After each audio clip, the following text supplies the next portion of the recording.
When change is happening all around you and you remain stuck in the same place, you're preparing yourself for disaster. Hello, good people. This is Stella Sanobokelo, your regular host on the Family Enrichment Hub.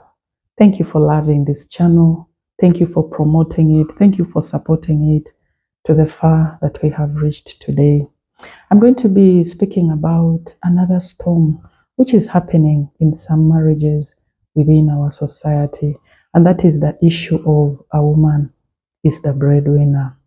It's no longer news in our society to find families where women are taking on the financial responsibilities of their families.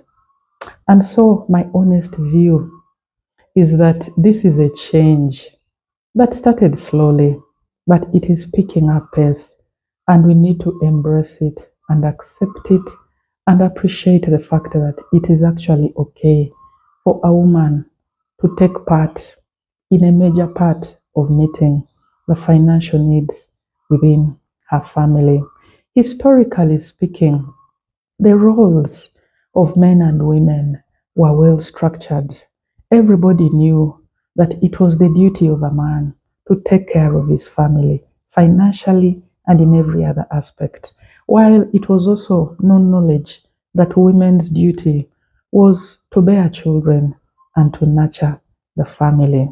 However, with the onset of the Industrial Revolution, many women found themselves in the workplace, and that is where the change began. That's where confusion started for some societies because now women are actively participating in financial provision for their families together with their husbands.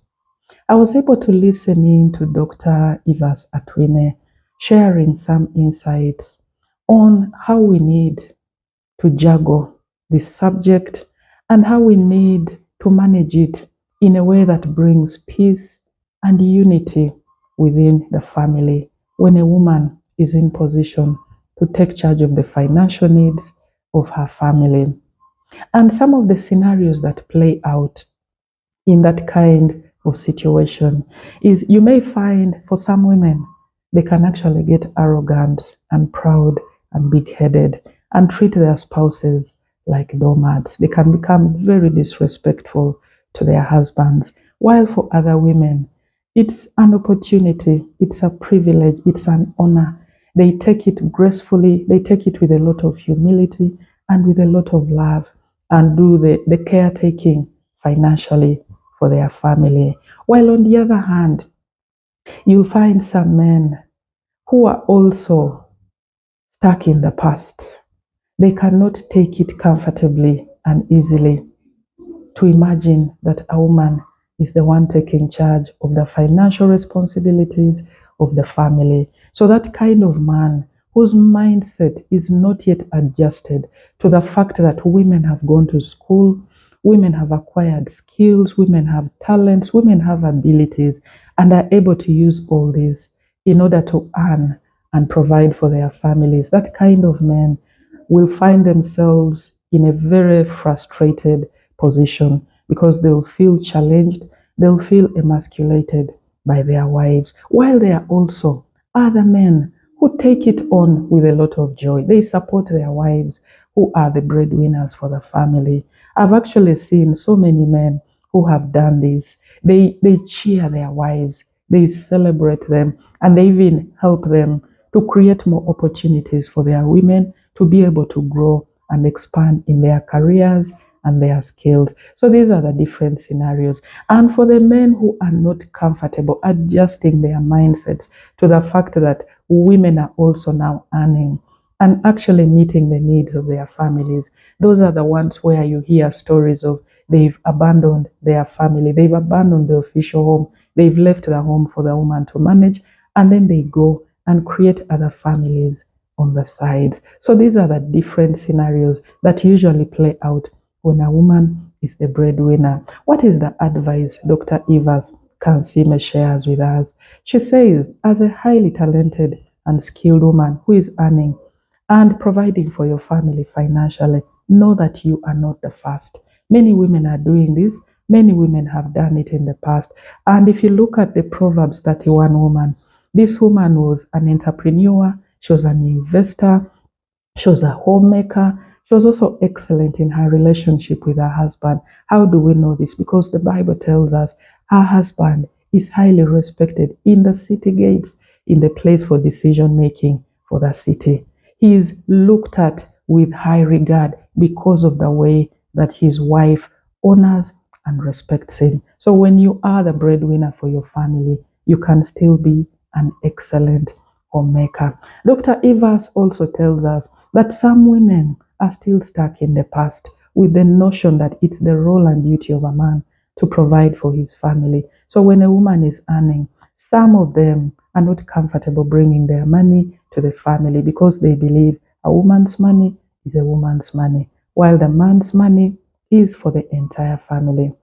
She also says that just because you are earning much money and indeed the breadwinner for the family does not make you the head of the family.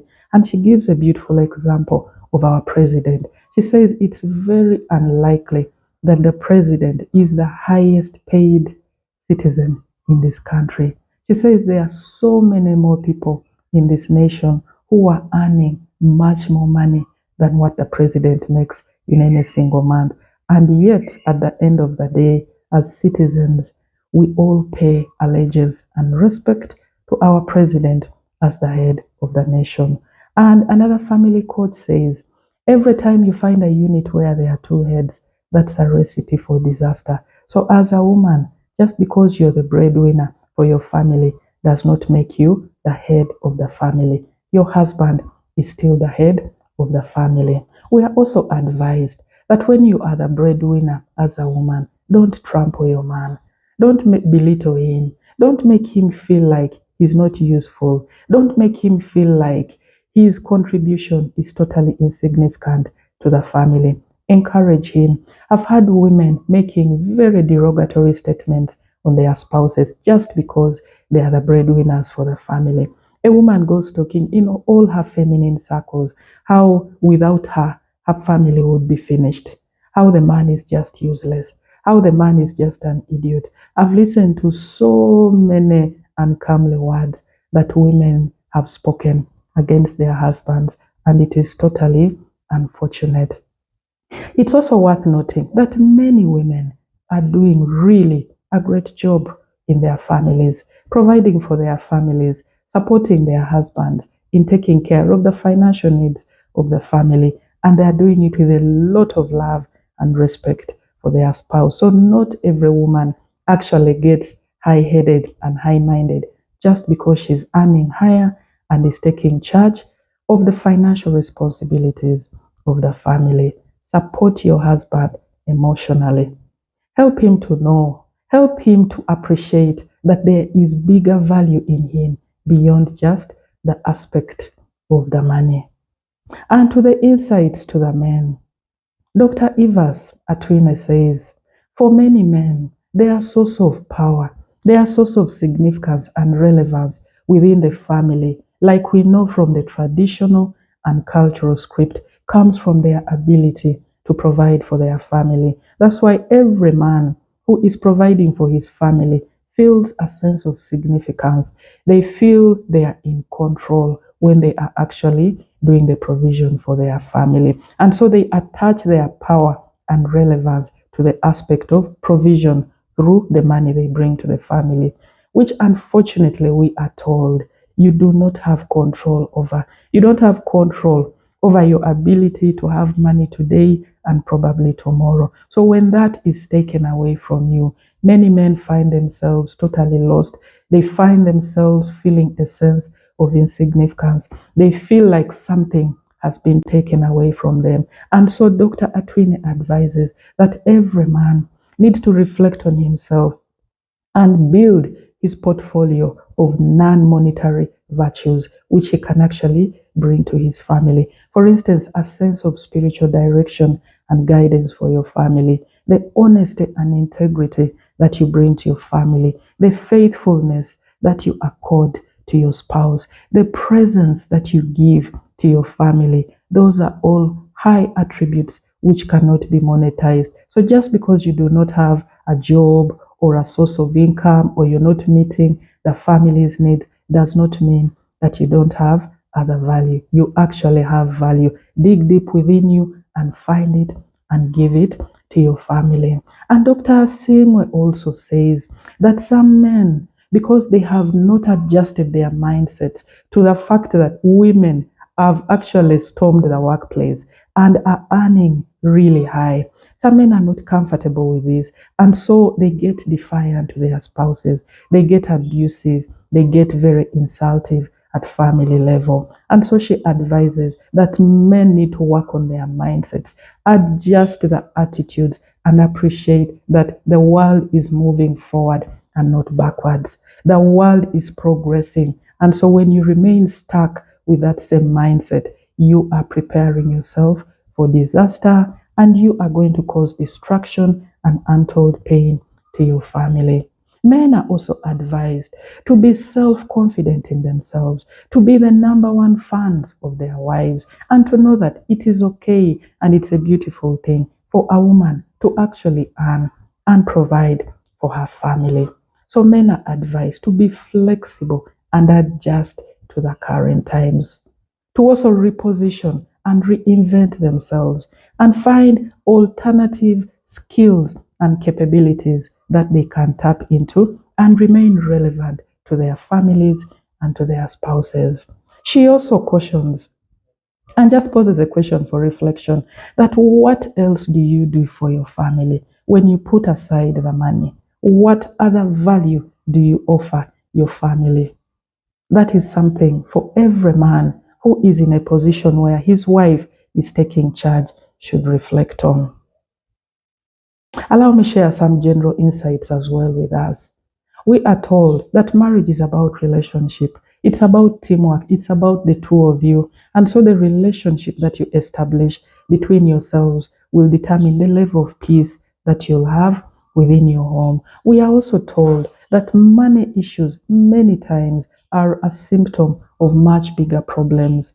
Money problems within a family actually reveal the hardness of the hearts of the people. And we are advised to build relationships within our marriages, which are not based on legalistic scripts that have been given down to us from our traditions, from our society, and from wherever we've picked them on. Your relationship at household level is more important than any societal script. And our education should be able to transform the way that we think.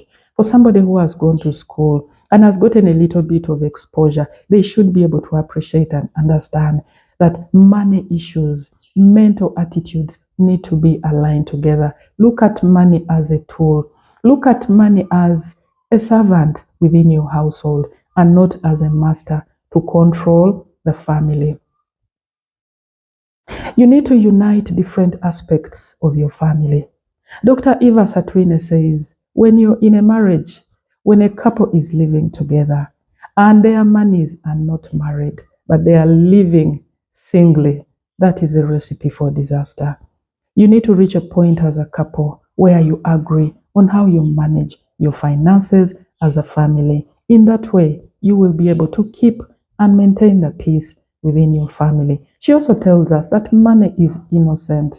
It is the mindset that we attach to money that causes problems. And indeed, like the Bible tells us, that the love of money is the root of all evil, not money per se. It is the excessive love of the money that causes those problems. She also tells us that the leadership order within the family helps to create order. Like I've already mentioned, any unit where you find two leaders is going to crash any minute because every unit needs to have just one leader. In the family, allow the man to be the leader. Change is constantly going to be happening around us. And so every man whose wife is the breadwinner for his family needs to quickly appreciate this fact and know that more change is going to be happening. Like we are told, change is the only constant in life. And don't try to compare your family with another family. You need to write your own script as a family and as a couple without necessarily comparing yourselves to other couples. Dr. Twine tells us that the happiness within your marriage is dependent on how easily you're going to merge and unite your different aspects as a couple. If there are so many aspects within you that are totally different, that are totally single, that are not merged together, that are not working in unity, the more you'll struggle, the more you're going to have chaos, the more you're going to have quarrels and disagreements within your family. She also tells us that money in the hands of a fool is actually a curse to the family. That is in the book of Proverbs, chapter 15, verse 6. So let your money be a source of blessing, a source of joy, a source of peace to your family, irrespective of who the breadwinner is. Friends, allow me to conclude with this. Do not allow money to become a storm within your marriage just because your wife is the breadwinner. Is it okay for a woman to take charge of her family? Yes, it is okay for a woman to earn and take care of her family. And it is more beautiful when a woman does this and she also remains an awesome mother, an awesome wife within her family. Because family and marital relationships are more important than any achievement that you can ever get in this life. So preserve your family, protect your honor, protect your dignity, and protect your integrity as a couple. Talk about money issues. Talk about them because what you write, what you agree on, that is what you are going to live with as a family. Thank you, friends, for listening in. Kindly share widely, for this is how we shall truly transform our society through the family. God bless you. Bye.